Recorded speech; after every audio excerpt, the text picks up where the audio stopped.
Hello everybody, my self doctor Kuldeep Kaur और मैं आपको जूरिस्प्रूडेंस में एक नया टॉपिक डिस्कस करने जा रही हूँ, सॉवरेनिटी, संप्रभु। तो सॉवरेनिटी का अगर मीनिंग केवल एक लाइन में देखा जाए, सुप्रीम पावर, सर्वोच्च शक्ति। आज मैं इसके आपको काइंड्स पढ़ाऊँगी। क्या काइंड्स है? फर्स्ट बता रही है, ट्यूटोरियल एंड एक्चुअल सॉवरेन, नाम मात्र की तथा वास्तविक संप्रभुता। अगर ये कहे कि नाम मात्र और वास्तविक संप्रभुता, तो मैं ट्यूटोरियल के लिए बोलूँगी इंग्लैंड की महारानी, क्वीन ऑफ इंग्लैंड। क्या है? इंग्लैंड में शासन के सारे काम उन्हीं के नाम से किए जाते थे।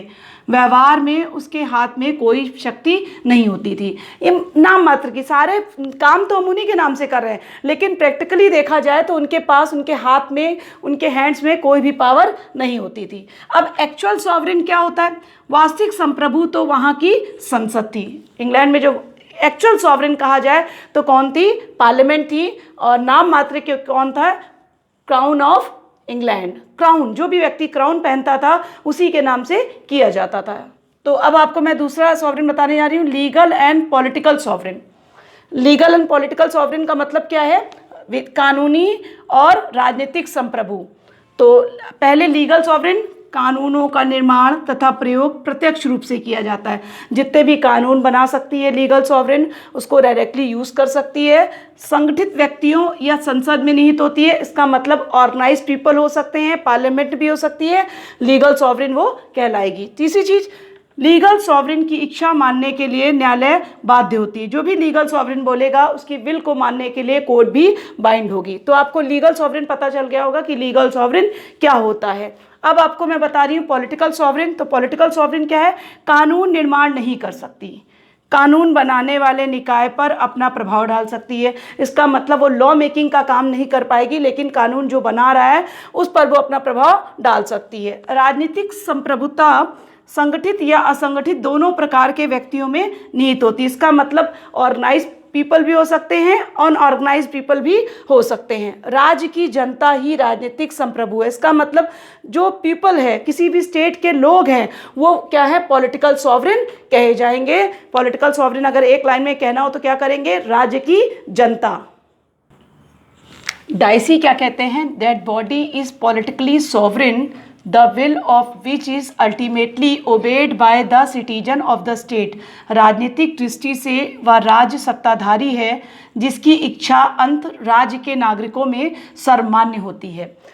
आपने डाइसी की डेफिनेशन भी याद रखनी है। अब आपको बता रहे हैं de facto and D jure sovereign.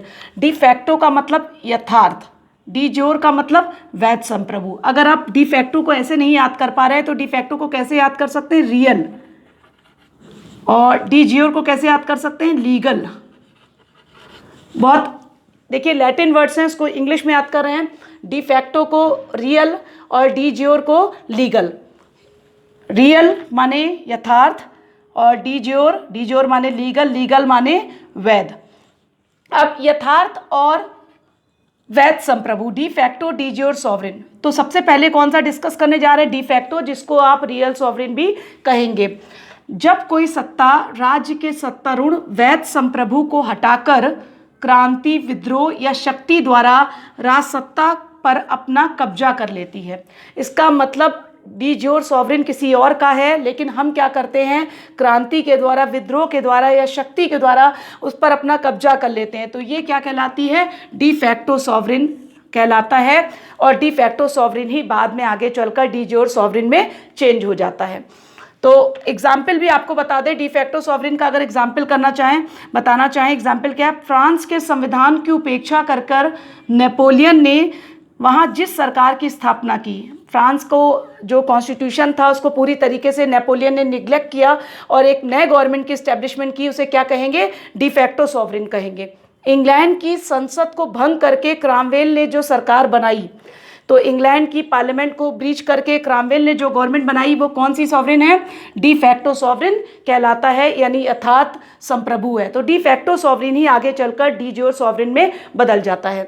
अब डी ज्योर सॉवरेन क्या है? डी ज्योर को क्या कहेंगे? लीगल सॉवरेन, वैध संप्रभु। वैध संप्रभु किसी देश के कानून के अनुसार प्रतिष्ठित सर्वोच्च शासक होता है। इसका मतलब वो किसी देश में सर्वोच्च शासक कहलाता है। एग्जाम्पल बोल सकते हैं अकबर, जहांगीर, शाहजहां और औरंगजेब अपने समय के डी जोर सॉवरेन थे।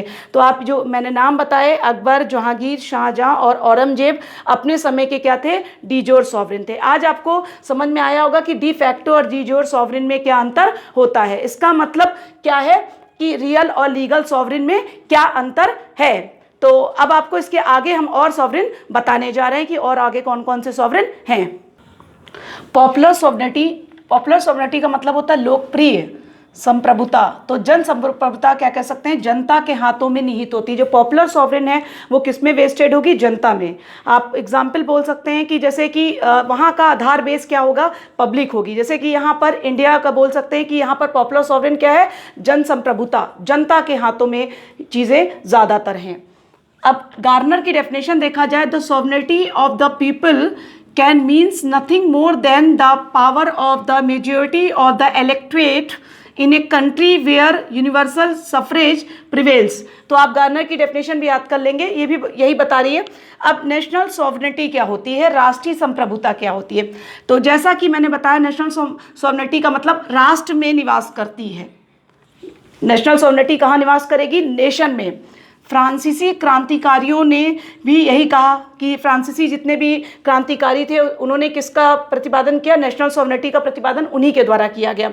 और वो क्या कहते हैं कि फ्रांस के गणतंत्रीय संविधान में इस मान्यता को स्थान दिया गया कि फ्रांस में आप जब देखेंगे गणतंत्रीय संविधान में इस चीज़ को मान्यता दी गई है कि समस्त संप्रभुता निश्चित रूप से राष्ट्र में निहित होती। जितनी भी सॉवरेनिटी होगी वो क्या होगी? कहाँ वेस्टेड होगी? नेशन में वेस्टेड होगी। राष्ट्र की सामूहिक इच्छा ही सर्वोपरि है। जो नेशन की इच्छा होगी सबसे ऊपर उसी को रखा जाएगा। आज आपने काइंड्स ऑफ सॉवरेनिटी पढ़े, कितने तरीके के हैं? एक बार फिंगर टिप पे, titular and actual sovereign, legal and political sovereign, de facto de jure sovereign, popular sovereign और नेशनल सॉवरेन। तो मैंने आज आपको जो टॉपिक लिया था ज्यूरिस्प्रूडेंस में वो काइंड्स ऑफ सॉवरेनिटी का लिया था, जो कंप्लीट किया मैंने। 5 तरीके के इसके प्रकार बताए। अगर आपको इससे रिलेटेड कोई क्वेश्चन है तो प्लीज़ आप कमेंट बॉक्स में जाकर पूछ सकते हैं। अगर आपको मेरा चैनल बहुत पसंद आता है तो listen, like, share, subscribe my channel. और नॉलेज का दिया यहाँ पर रुकना नहीं चाहिए, शेयर करना है आपको। प्लीज़ आप मेरे चैनल को सब्सक्राइब करिए और वीडियो अंत तक ज़रूर देखिए। Thank you.